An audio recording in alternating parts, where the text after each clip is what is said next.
दिवाली रोशनी और खुशहाली का त्योहार है। हर वर्ग के लिए विशेष महत्व रखता है। इस अवसर पर देश भर में किन्नर समुदाय भी बाजारों और घरों में जाकर लोगों को आशीर्वाद देते हैं और दक्षिणा प्राप्त करते हैं। ये प्रथा सदियों पुरानी है और भारतीय समाज और संस्कृति में गहराई से जुड़ी है। माना जाता है कि किन्नरों को शुभता और सौभाग्य का प्रतीक माना गया है।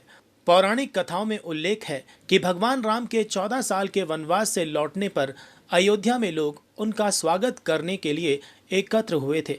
तब किन्नरों ने भी उन्हें आशीर्वाद दिया और उनका समर्पण स्वीकार किया गया। इसके बाद से किन्नरों को मांगलिक अवसरों जैसे जन्म, विवाह और त्योहार पर शुभकामनाएं देने का अधिकार मिला।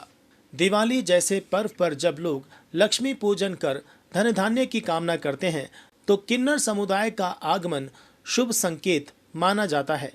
वे दुकानों और घरों में जाकर गाना बजाना करते हैं और बदले में लोग उन्हें नेग, मिठाई या धन देते हैं।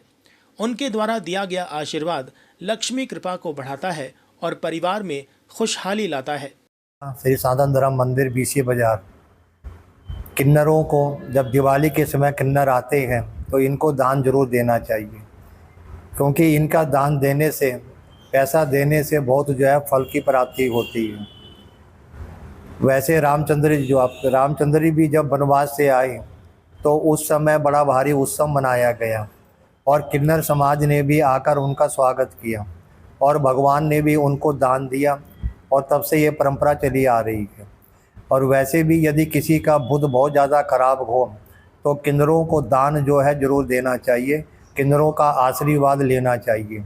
किन्नरों का आशीर्वाद लेने से धन, दान, पुत्र, पौत्र आदि की जो है प्राप्ति होती है और अनेक प्रकार का सुख प्राप्त होता है। समाज में किसी भी खुशी या त्योहार पर किन्नरों को दी जाने वाली भेंट उस परिवार के लिए ढेरों आशीर्वाद और खुशियां लेकर आती है।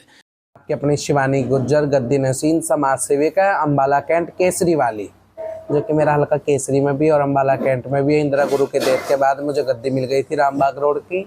आज मैं अपने डेरे में ही हूँ और मैं अपने कैंट वासियों को ये कहना चाहती हूँ, सभी को मेरी तरफ से दिवाली की हार्दिक शुभकामनाएं। ये जो हमारा त्यौहार आता है दिवाली, बहुत धूम धड़ाके से हम लोग मनाते हैं और सभी मनाएं और भगवान सबके घर में खुशियाँ दे। और क्या नाम है, ये जो हम लोग अपना सगुन लेने जाते हैं दुकान पे, ये भगवान राम जी के टाइम से ही परंपरा चलती आ रही है। और कहते हैं कि भाई जब राम जी वनवास काटने गए थे 14 साल का, तो उन्होंने कहा था कि नर और नारी घर लौट जाओ। तो वहाँ पर किन्नर समाज रुक गए थे, ना तो वो नर ना वो नारी, है ना। तो उन्होंने भी 14 साल वनवास काटा किन्नरों ने, तो वो 14 साल तक राम जी के ही इंतज़ार में बैठे रहे वहीं पे। तो मेरी यही देशवासियों से है कि किन्नरों को खुश होकर देना चाहिए, किन्नरों का आदर मान करना चाहिए। जैसे कि बेटी का बेटे का करते से ही किन्नरों का आदर मान करना चाहिए और खुशी खुशी से अपने घर से विदा करना चाहिए किन्नरों को। दिवाली पर बाजारों में किन्नरों का नाच गाना और आशीर्वाद देने की प्रथा आज भी पूरी श्रद्धा के साथ चल रही है। लोग खुशी खुशी दक्षिणा देते हैं क्योंकि उनका मानना है कि किन्नरों के आशीर्वाद देने से जीवन में सुख और समृद्धि आती है। किन्नर समाज, ये किन्नर आते हैं हर त्योहारों पे आते हैं, होली, दीपावली।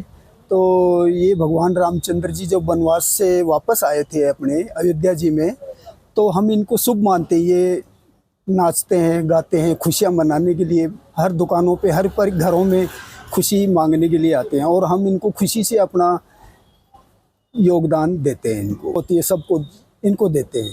तो हम इनको, इस किन्नर समाज को बहुत अच्छा मानते हैं। ये जो किन्नर हमारे यहाँ आते हैं, समाज के अंदर आते हैं, ये बहुत ही शुभ माना जाता है। वो क्या है कि भगवान राम जब वनवास से आए थे तो भगवान राम के आने की खुशी के अंदर, जो अयोध्या के अंदर, उस समय भी इस समाज का प्रचलन तब भी था और आज भी।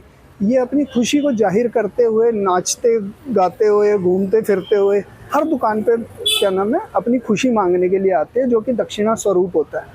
और मेरा ये है कि इसको हर दुकानदार को, हर घर से, हर परिवार के सदस्यों को उनके साथ खुशियाँ मनानी भी चाहिए और उनको दक्षिणा के तौर पे ये कुछ अपने घर का जो भी है रकम कुछ देनी भी चाहिए, जिससे कि क्या नाम है कि अपनी घर की कमाई भी शुद्ध हो और उनको भी ये चलन प्रथा चलती रहनी चाहिए।